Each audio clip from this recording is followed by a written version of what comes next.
Olá pessoal, bom dia, boa tarde, boa noite. Eu sou Marcos Tanaka Reis, diretamente dos estúdios ECD, dando as boas-vindas a vocês que nos ouvem. Temos a alegria de anunciar que este é o podcast Áreas Contaminadas em sua 7ª temporada no ano de 2026.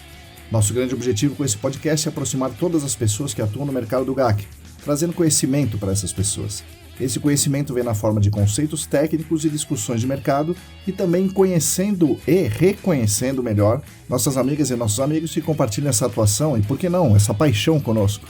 Como diz o Hemingway, quem luta ao nosso lado importa mais que a própria guerra. Nós lutaremos lado a lado com vocês, junto com vocês por muito tempo. Venha lutar conosco para que um novo horizonte se levante para todo mundo. Está no ar o podcast Áreas Contaminadas.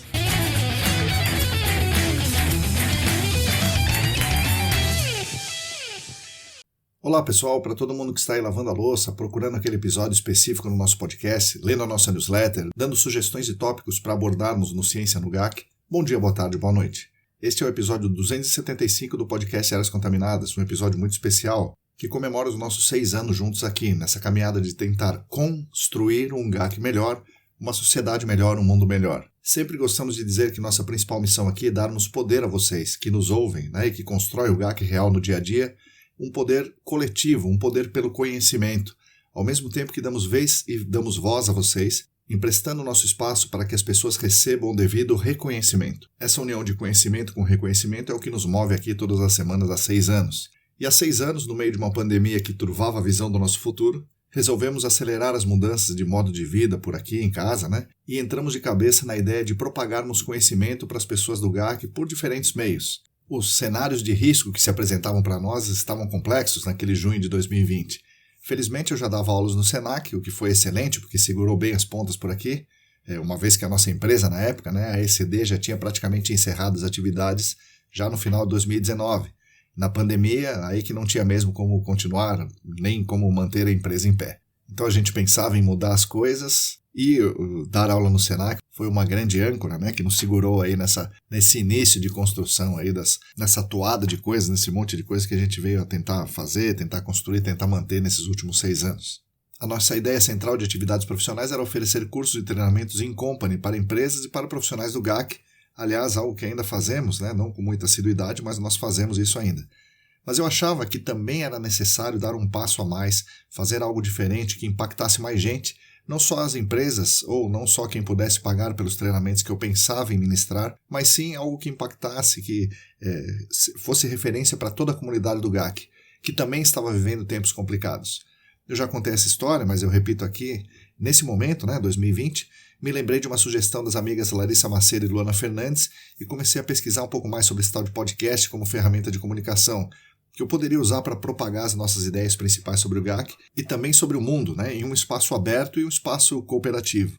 E hoje, 6 anos e quase 300 episódios depois, aqui estamos nós, falando com vocês, e melhor ainda, 6 anos depois, vocês ainda estão aí me ouvindo, e isso me enche de orgulho, me enche de satisfação em ter conseguido manter isso aí até agora. Essa caminhada de 6 anos foi, de certa forma, solitária, mas eu nunca me senti sozinho, muito ao contrário. Desde o primeiro episódio, contamos com a edição cuidadosa da Lilian Coreaço Riz, que também é minha esposa, e talvez vocês não saibam disso, ela também é pós-graduada em Gerenciamento de Áreas Contaminadas do Senac, também na 3ª turma, como eu, como o Kleber, que foi entrevistado recentemente, como a Mariana, que também foi entrevistada recentemente, e muitas outras pessoas aí do GAC. A Lilian, além de editar parte do podcast, faz muita coisa aqui nos estúdios ECD, de modo que é a grande responsável pelos últimos 6 anos. Então agradeço demais por ter ela aqui no podcast e, claro, por ter ela na minha vida. Quase um ano após lançarmos o podcast, seguindo sugestões de pessoas queridas, fizemos uma campanha de financiamento recorrente coletivo no Apoia-se, para que quem quisesse e quem pudesse contribuísse financeiramente com o nosso projeto. De lá para cá, 100 pessoas passaram por essa campanha e também não me deixaram sozinho aqui. Atualmente são 47 pessoas que estão ativas nessa campanha de financiamento coletivo, portanto, caminhando lado a lado comigo nesse trabalho de empoderamento e divulgação científica do GAC. E um ano depois da campanha do Apoia-se, fomos agraciados com mais gente entrando na mesma ideia que nós tivemos, Foi aí que recebemos o nosso primeiro patrocínio da Clean e logo em seguida, poucas semanas depois, vieram a E-Consulting e a Vapor Solutions. As 3 empresas continuam conosco até hoje, caminhando ao nosso lado, só que, como todo mundo sabe, a E-Consulting e a Vapor Solutions agora são a mesma empresa, são a Vessol Group, como parte da Amspec. Além da Clean e da Vessol, também a EBP, a Linkevis e a Columbia foram patrocinadoras em algum momento da nossa caminhada. Esses apoios empresariais, como patrocínio, são a nossa principal âncora financeira que permite que continuemos aqui nessa jornada. É essa jornada que nós pensamos lá atrás, em 2020, e que conduzimos aqui. Como eu disse, é um trabalho solitário, mas com certeza não estou sozinho. Todas essas pessoas físicas e pessoas jurídicas me ajudaram e ainda me ajudam muito na caminhada, por isso só tenho a agradecer a todas elas. Não posso, claro, deixar de mencionar vocês que me ouvem, leem e acompanham o nosso trabalho. Vocês tampouco me deixaram sozinho, muito ao contrário, nesses 6 anos recebi muitas mensagens e manifestações de carinho. Não lembro de nenhuma vez alguém reclamar de alguma coisa, só lembro de palavras de incentivo e de carinho. Vocês, tanto quem me manda mensagens de incentivo e tal, quanto vocês, ouvintes silenciosos, ouvintes anônimos, são a razão principal de continuarmos nessa estrada. Saber que algumas pessoas vão procurar saber o que nós falamos, vão se identificar, vão se questionar, vão me questionar, vão melhorar um pouquinho a sua condição de trabalho, vão ter uma palavra de incentivo, é algo muito importante, muito potente para mim e é o sinal mais claro que aquela ideia está dando certo. Então hoje comemoramos os nossos 6 anos juntos aqui nos nossos canais e sou cada dia mais grato por ter vocês conosco. Espero que continuemos por mais 6, mais 12, mais 18, mais 60 anos. E para comemorar essa data marcante, eu quis fazer um episódio que já estava pensado há algum tempo, que é fazer uma homenagem por meio de um breve histórico do GAC, mas não só com datas e acontecimentos, e sim prestando uma homenagem para as pessoas que construíram esse tema, que construíram esse mercado, que construíram essa ciência que é o GAC. Uma dessas pessoas como vocês sabem há muito tempo, uma pessoa que também é muito importante pessoalmente para mim, é meu mentor, é meu professor, meu amigo Rodrigo Cunha. Então nesse episódio de 6 anos faço uma homenagem ao GAC, que é também uma pequena, uma singela, mas muito merecida homenagem ao meu grande amigo Rodrigo. Espero que vocês gostem.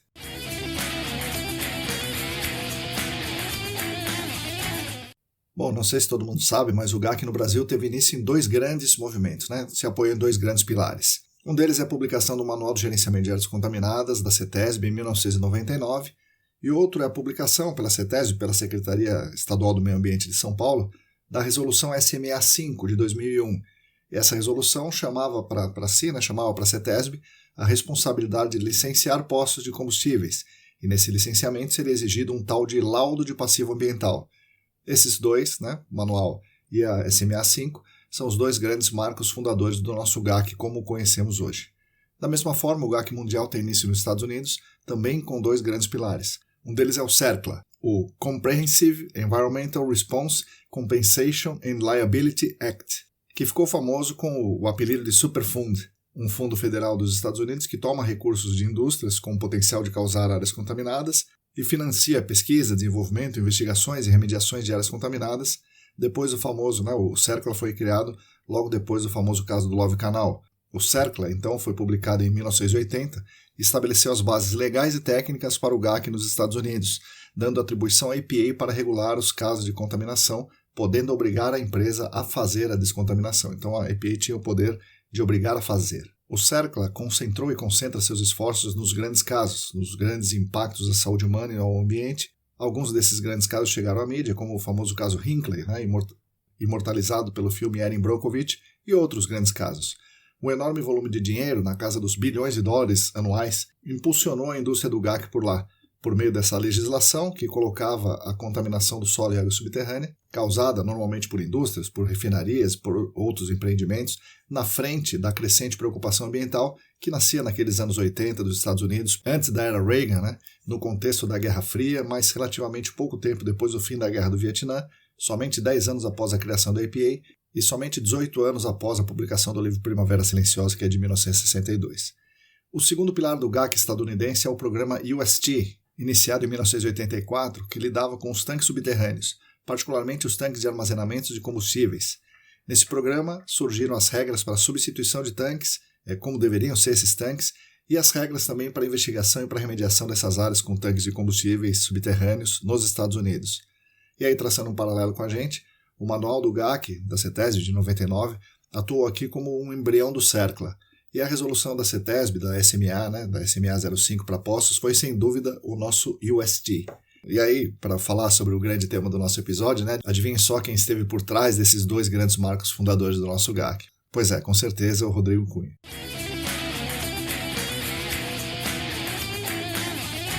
Bom, o manual do GAC, de 1999, sistematizou as técnicas e procedimentos que as pessoas da CETESB aprenderam em visitas, em conversas, em trocas de experiências, com profissionais do exterior que trabalhavam com essa questão e com a aplicação dessas metodologias em alguns sites aqui no Brasil, notadamente o das Indústrias Matarazzo em São Caetano do Sul e o da fábrica da Rod em Cubatão. O gerenciamento baseado em risco, não na retirada de todas as substâncias químicas introduzidas no meio, a divisão em etapas, a clareza que é preciso elaborar um diagnóstico completo antes de fazer uma intervenção que mitigue o risco, as etapas sendo sequenciais, a ideia de modelo conceitual da área, enfim, os principais conceitos básicos do GAC estão presentes no Manual de 99 e, claro, o termo áreas contaminadas aparece pela primeira vez em uma publicação brasileira ali, bem como o conceito de gerenciamento de áreas contaminadas, diferente dos Estados Unidos que dizem cleanup ou site remediation, deixando os conceitos aqui no manual bem amarrados com a legislação e com a realidade brasileira, que não prevê simplesmente a remoção da substância química que está no meio, mas entendeu, já em 99, talvez depois de observar o que aconteceu nos Estados Unidos e Alemanha, que não seria nada fácil remover todas as substâncias químicas do meio e adaptou o conceito para o que temos hoje e o que chamamos em português, corretamente, no conceito de gerenciamento de áreas contaminadas, ou GAC. O documento é um trabalho coletivo, mas como vocês vão ver nesse episódio, nasceu da perseverança de um visionário, que é o Rodrigo Cunha. Aliás, o manual é um excelente guia de conceitos, e um outro conceito, é outro tema muito caro ao Rodrigo, que corretamente insiste com quem partilha da jornada com ele, que conceito é uma coisa básica, é essencial e é fundamental para tudo, e no GAC ele conseguiu imprimir essa marca de apreço aos conceitos. Já voltamos ao manual, mas agora vamos falar de outro pilar do GAC brasileiro.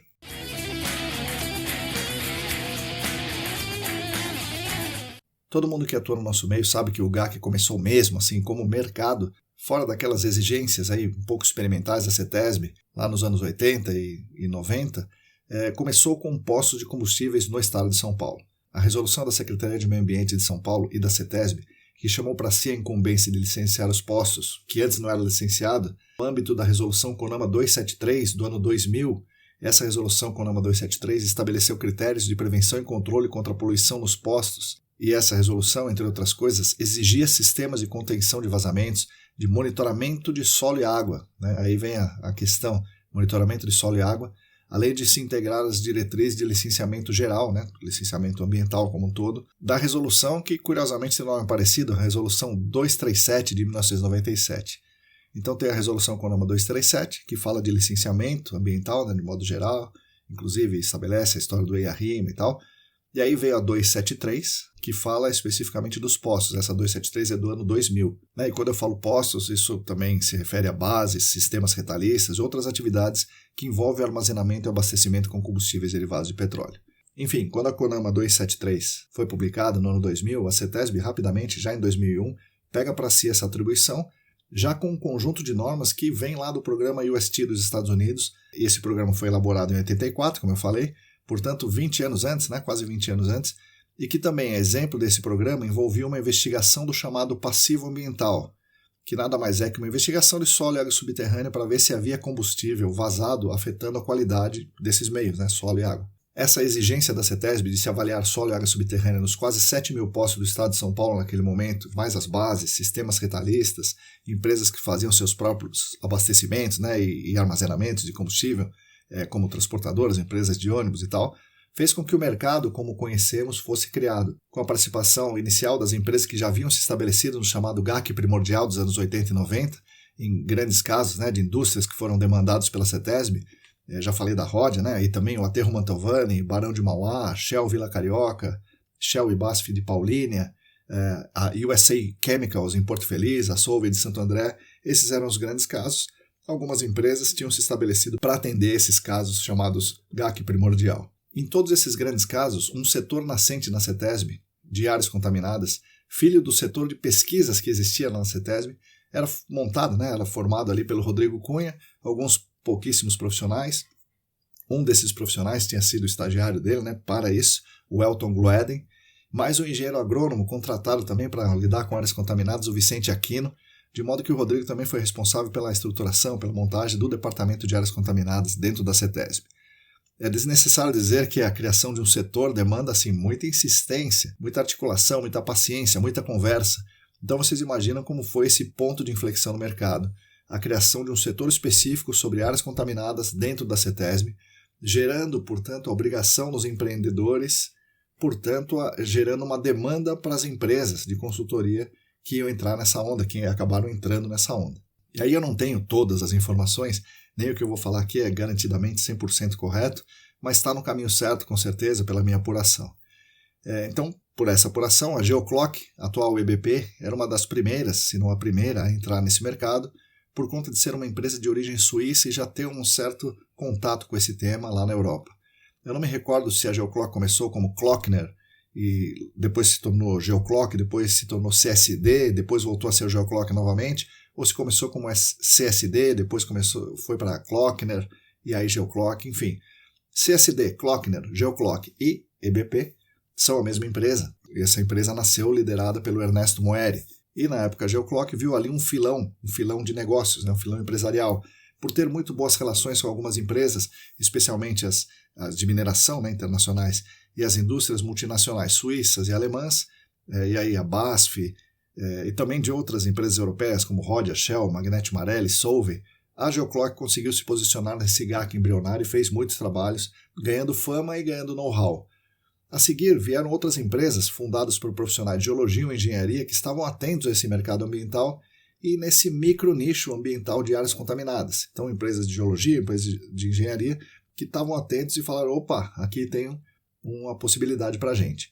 Vieram no meio dos anos 90, ainda no GAC embrionário, a ERM Brasil, a Hidroambiente, que era precursora da Arcades, numa história que o André Rebouças contou aqui, também a Hidroplan, Tecnohidro, a Ambiterra é precursora da Essências, e outras, todas nessa esteira de preocupação inicial com áreas contaminadas que viria a dar origem ao manual no fim dos anos 90. E por elas já estarem presentes no mercado, essas empresas já estavam prontas quando o boom dos postos de combustíveis aconteceu no início dos anos 2000. E aí grandes contratos com as redes distribuidoras de combustíveis foram firmados por essas empresas, e as redes eram a BR, a Shell, a Esso, a Ipiranga, a Atlantic e outras.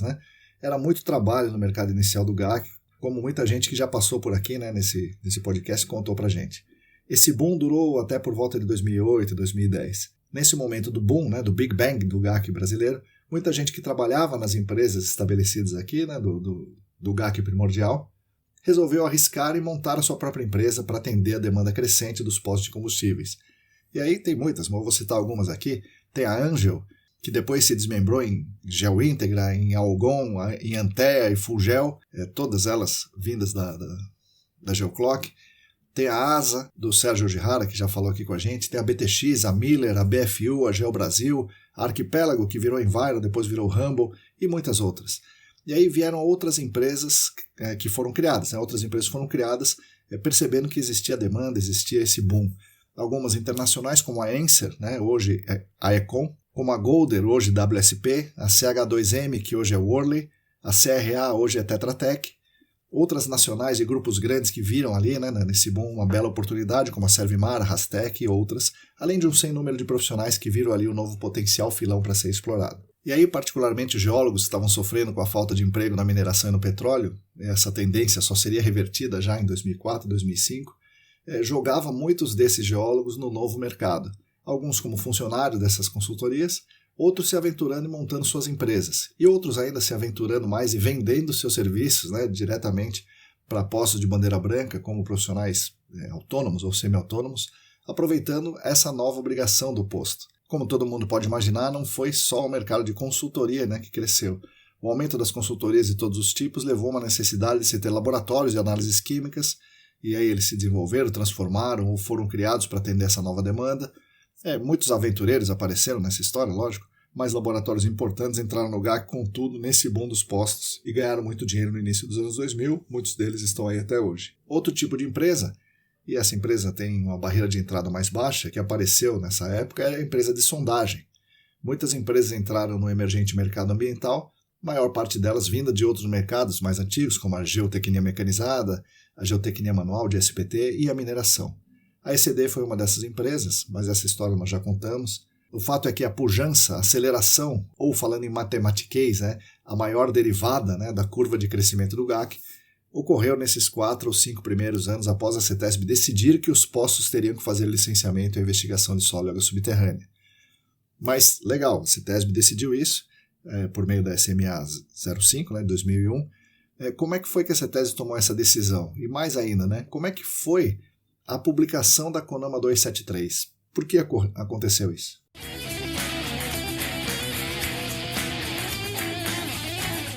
interessante. O Rodrigo Cunha contou parte dessa história na live que fizemos no canal, aqui nesse canal lá em 2020. Recomendo que vocês assistam novamente essa conversa.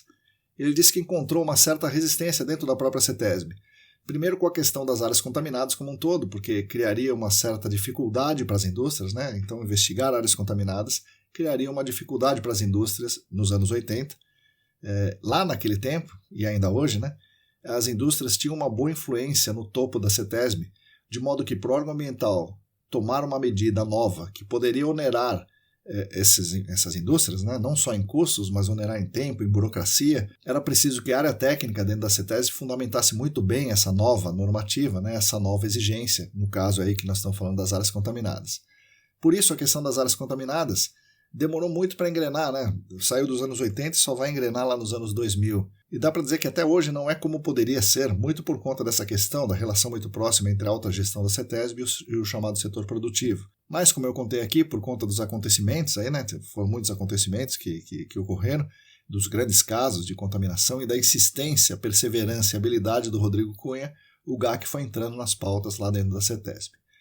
Vamos lembrar que a CETESB foi fundada em 1976 com preocupações centrais em poluição do ar, poluição de águas superficiais, balneabilidade de praias e a questão de resíduos sólidos. Não havia preocupação com águas subterrâneas, muito menos com o solo. Essas duas preocupações vieram também com o trabalho árduo do Rodrigo Cunha, claro, com outras pessoas comprando a ideia e lutando junto, né, lógico. E aí, vencida essa questão inicial, que a área contaminada podia ser importante, veio uma nova questão, né? Trazer o licenciamento de postos para a CETESB. E aí o Rodrigo encontrou uma nova resistência. Aquela história de não vamos ter braço para acompanhar, né? Que vocês já certamente ouviram muitas vezes, né? O órgão ambiental dizendo que não tem braço para acompanhar isso, o órgão ambiental não vai ter braço e tal. Era isso que ele ouvia com bastante frequência. E aí, apoiado na legislação, né, e conseguindo se cercar de uma equipe bastante motivada, com vontade de fazer acontecer, e equipe também preocupada com a situação grave dos postos, né, muitos acidentes, muitos atendimentos a emergências, o Rodrigo foi conseguindo dobrar as resistências, uma aqui e outra ali, até que fosse estruturado um setor na CETESB para atender aos novos processos de postos de combustíveis. E aí, então, se há mercado de GAC por causa das investigações nos postos, as investigações nos postos começaram somente depois de muito trabalho e luta de algumas pessoas, dentre as quais, novamente, né, destacamos o Rodrigo Cunha. E outro ponto bastante interessante nessa história é a própria resolução CONAMA 273. No estado de São Paulo, os casos de atendimento a emergências em postos foram crescendo durante a década de 80 e 90. Era gasolina vertendo na garagem do vizinho, gasolina entrando em estruturas subterrâneas, como cabo de telefonia fixa, cabo de eletricidade, nos ralos de residências, até no túnel do metrô da recém-inaugurada linha verde, né, da Avenida Paulista, lá nos anos 90, como conta o nosso amigo Roberto Abdala nas suas aulas. Isso ocorria porque os tanques se desgastavam com o tempo, né, e não só os tanques, mas também as linhas, as conexões, etc. Não tinha regulamentação sobre esses tanques. Outro detalhe interessante, por conta da hiperinflação que assolava o Brasil entre o início dos anos 80, né, a crise do petróleo em 79, né, até 1994, os donos de postos enterravam tanques onde eles conseguiam, onde eles achavam que deviam, né, sem registro, sem licença, sem coisa nenhuma, o que, claro, aumentava e aumenta ainda o risco. Né. Ao mesmo tempo, nos Estados Unidos estava ocorrendo, né, o programa UST, que foi criado justamente para solucionar esse tipo de problema. Foram bilhões de dólares investidos no UST e mais de 500 mil sites investigados e remediados. E uma das pessoas muito importantes desse programa UST atuou como consultor da EPA e atuou também fazendo trabalhos, né, investigando e remediando áreas, é o lendário Robert Cleary, que, para nossa sorte, tinha uma atuação, tem ainda, né, uma atuação aqui no Brasil. Naquele momento ele dava aulas na geologia da USP. E ali ele deu aula para muitas pessoas conhecidas no nosso mercado, plantando sementes naqueles alunos e alunas. E dentre essas pessoas que conviveram com Robert Cleary naquele momento, nos anos 90, estava o Rodrigo Cunha, fazendo seu doutorado, né, que ele defendeu em 97. O Rodrigo Cunha batalhava na CETESB com os casos de contaminação industrial, né, do GAC primordial, pipocando, e com as emergências nos postos de combustíveis. Rodrigo nos contou que o Robert Cleary, ao ser perguntado como a CETESB poderia fomentar um programa como o CERCLA, ele disse para o Rodrigo: comece pelos postos. Cleary dava seus motivos. Havia o programa UST, que serviria de base para a CETESB, se ela quisesse.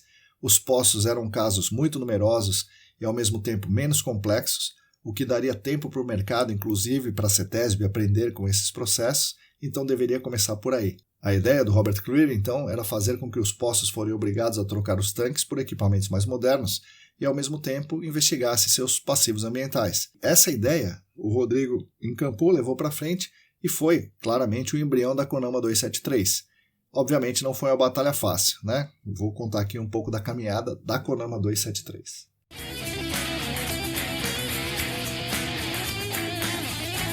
Sobre esse tema, eu vi a história de vários lugares e compilando tudo, eu acredito que foi basicamente assim. A CETESB, em 1996, criou a Câmara Ambiental dos Derivados de Petróleo. As câmaras ambientais são fóruns que unem a CETESB a setores de economia e a universidades. Essas câmaras vão propor normas, decisões de diretoria, procedimentos ambientais específicos para aquele setor, chamando todo mundo aí à mesa para discutir.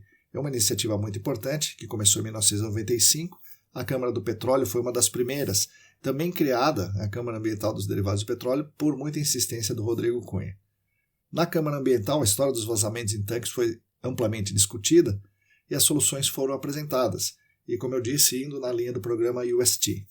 A participação da CETESB na Câmara era coordenada pelo Rodrigo, que era o relator, e que contava com a participação ativa de representantes de várias distribuidoras de petróleo, como a Shell, a atual parte da Raízen, a Esso, comprada pela Cosan é outra parte da Raízen, a BR Distribuidora, atual Vibra, Ipiranga e outras.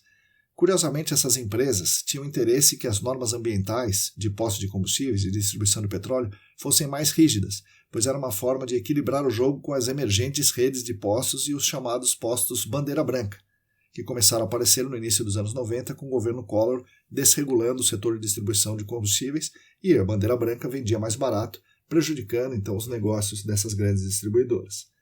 A Shell e a Esso, entre outras, tinham passado pelo processo UST lá nos Estados Unidos e tinham muito a contribuir, tinham bastante conhecimento, faziam esse trabalho por lá. Mas a CETESB não emplacou imediatamente tudo o que a Câmara propôs naquele momento, o que era basicamente o que viria a ser a Resolução CONAMA 273. E aí, uma pessoa que conhecia outra pessoa, que conhecia uma outra pessoa que era de uma ONG com assento no CONAMA, apresentou o Rodrigo a essa pessoa com assento no CONAMA e conseguiu ajudar a colocar em pauta e aprovar a Resolução CONAMA 273 somente lá no ano 2000, passados 5 anos da Câmara Ambiental.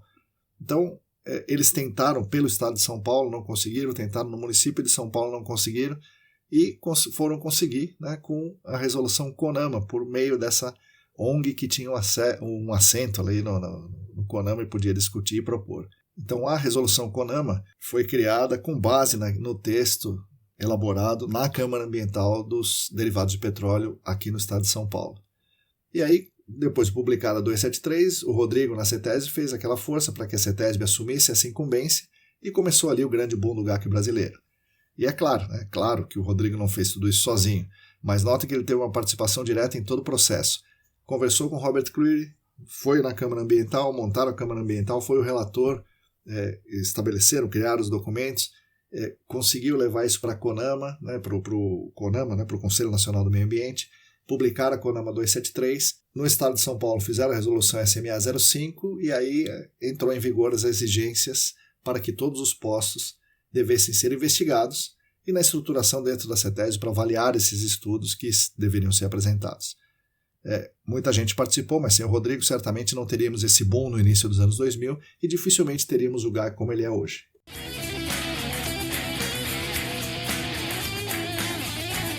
Mas não é só isso, como se fosse pouco. Eu falei sobre o Manual do GAC, publicado em 99, portanto em paralelo com essa história dos postos. O manual foi produto de um acordo de cooperação entre a CETESB e um organismo alemão, a GTZ.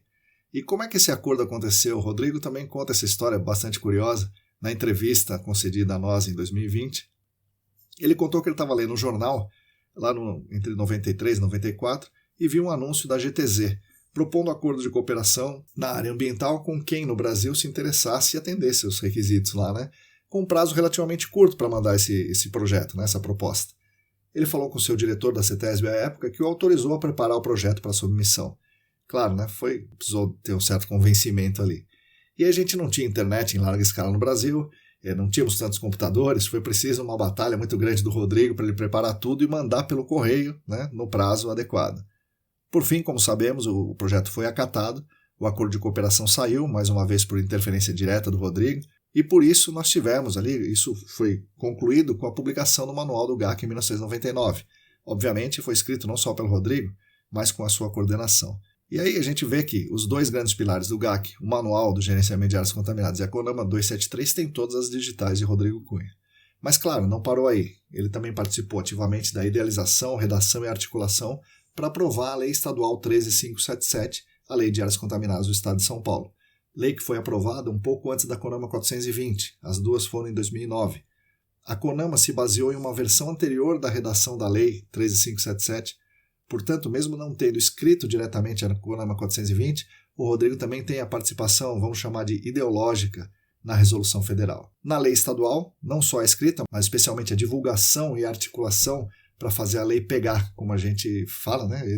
Foi um trabalho muito árduo do Rodrigo. E é claro, como ele participou tão fortemente da lei, também foi ativo na escrita do Decreto Estadual 59263, publicado em junho de 2013. O decreto regulamenta a lei e dá todas as diretrizes básicas do GAC no estado de São Paulo. Estabelece a tal segurança jurídica que os atores sempre desejam. E também para completar sua obra central que definiu o GAC em São Paulo, ele foi o grande idealizador da DD38, publicada em 2017, junto com a SMA-10 e a SMA-11. Esses três instrumentos, a DD38, a SMA-10 e 11, se fossem seguidos à risca desde 2017, teriam movimentado ainda mais o mercado de GAC e teríamos descoberto muito mais áreas contaminadas no nosso estado. Claro, repito aqui, Rodrigo mesmo disse que não fez isso sozinho, e até fica nervoso quando a gente fala isso, né? Mas sem a sua força puxando o tema, dificilmente esses instrumentos teriam saído, de modo que ele é realmente o personagem central dessa história, né? O grande personagem do nosso GAC. E aí, como cereja desse bolo, temos a criação dos cursos de pós-graduação do SENAC. Em 2005, ele criou a pós em GAC, que é, na minha opinião, um dos principais polos de transformação técnica no nosso mercado, sem dúvida nenhuma. Em 2014, ele cria um outro curso de pós de remediação de áreas contaminadas, e aí, nesse momento, eu tenho a imensa felicidade de ser convidado por ele para compor o corpo docente e ajudá-lo na coordenação. Talvez pela minha experiência anterior na docência. Eu não sei bem por que ele me convidou, mas eu fiquei muito feliz por ele ter me convidado e lá estamos até hoje. E aí, dentro do SENAC, ele foi o grande articulador da parceria com a ESAS, que tinha e tem o grande objetivo, essa parceria, né, tem o objetivo de promover a capacitação para o nosso mercado, por meio de eventos e especialmente por meio de cursos de extensão. Essa parceria está sendo muito profícua e fazendo muito bem o que se propôs, capacitando uma enorme quantidade de profissionais do GAC, tanto do mercado quanto de órgãos ambientais, eu diria principalmente de órgãos ambientais. E essa foi mais uma ideia do Rodrigo, oferecer cursos gratuitos online, especialmente desenhados para essas pessoas de órgãos ambientais, que foi mais uma iniciativa de imenso sucesso.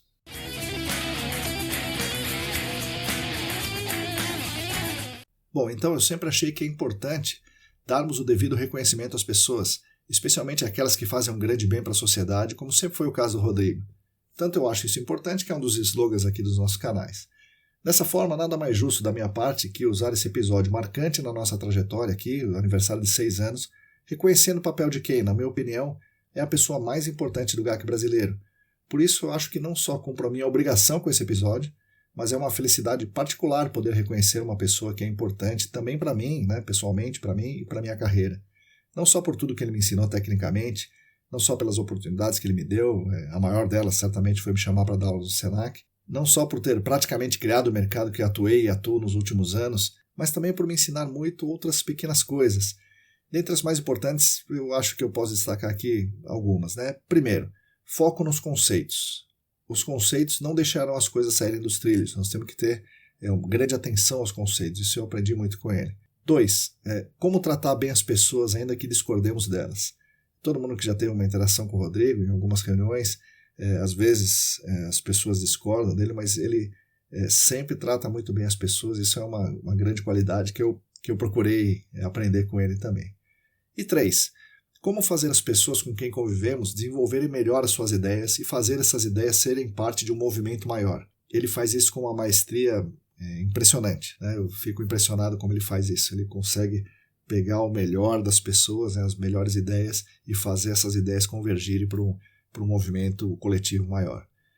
Eu, como professor, como condutor desses nossos canais, devo pessoalmente muito aos ensinamentos que eu tive com o Rodrigo. Quanto ao GAC como um todo, o Rodrigo, como vocês viram aqui, simplesmente foi o grande idealizador, autor e condutor da DD38, Decreto Estadual 59263, Lei Estadual 13577, DD103, DD263, os procedimentos do SASC, antigos lá de postos, a Resolução SMA 05 de 2001, Resolução CONAMA 273 de 2000, Manual do GAC de 99, Programa de Cooperação com a GTZ, criação do Departamento de Áreas Contaminadas da CETESB e o próprio conceito de áreas contaminadas, como entendemos hoje, contaminação de solo e de água subterrânea. Sem contar outras iniciativas, como os cursos de pós-graduação do SENAC, de modo que, se estamos aqui há 275 episódios falando somente de GAC, se vocês estão trabalhando aí no dia a dia, se as empresas estão faturando e gerando suas margens e crescendo essas margens ano a ano, se os órgãos ambientais do Brasil estão cada vez mais interessados e exigindo dos empreendedores que cuidem de suas áreas contaminadas,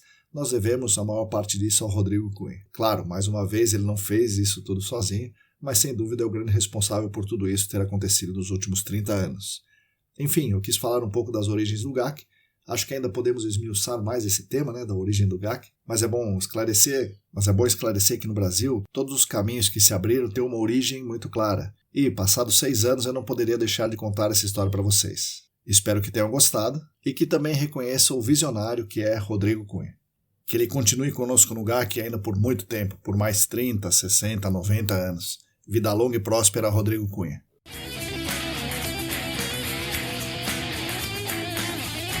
Quanto aos nossos canais, o nosso aniversário de 6 anos, posso dizer que a minha ideia de sair da prestação de serviços e ir para o setor de educação dentro do GAC deu certo. No sentido que hoje essa é a minha única atividade profissional. Então eu dou aulas no SENAC, nos 2 cursos de pós-graduação, ajudo meu amigo Rodrigo na coordenação. Por causa do SENAC, participo também na coordenação de cursos de extensão da parceria SENAC-AESAS, dou aulas nesses cursos. Dou aulas também na PUC Minas, nos cursos de pós em GAC e na pós em Engenharia Hidrogeológica, e ministro cursos e treinamentos in company pela ECD Training. Além disso, temos esses canais, o podcast e a newsletter, que mantenho aqui por conta do trabalho voluntário obrigatório da Lília, dos apoiadores financeiros do Apoia-se e dos patrocínios da Clean e da Vessol. Esses apoios e os patrocínios pagam muitos boletos e são mensagens contínuas que o que nós fazemos aqui é importante para o mercado. As aulas, dar aulas é maravilhoso, gosto muito delas, mas elas têm um alcance relativamente restrito no espaço, é para quem está naquela turma, e não é todo mundo que pode estar naquela turma. E também é restrita no tempo, é só para quem viu ali naquele momento específico, mesmo estando na turma, às vezes você se distraiu e não viu alguma coisa. O podcast, a newsletter e outras iniciativas, grupo no Telegram e tal, tentam ampliar esse alcance ao atingir também pessoas que não são alunas do SENAC, dos cursos da ESAS, das empresas que me contratam.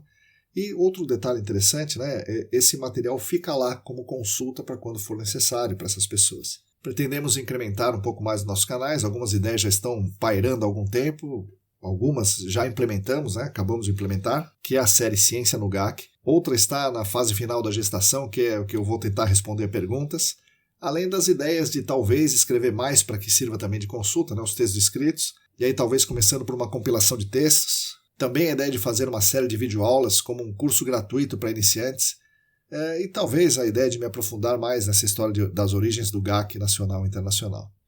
Então essas são as ideias que a gente tem em mente e a gente pretende fazer isso em breve. Vamos ver o quão breve vai ser.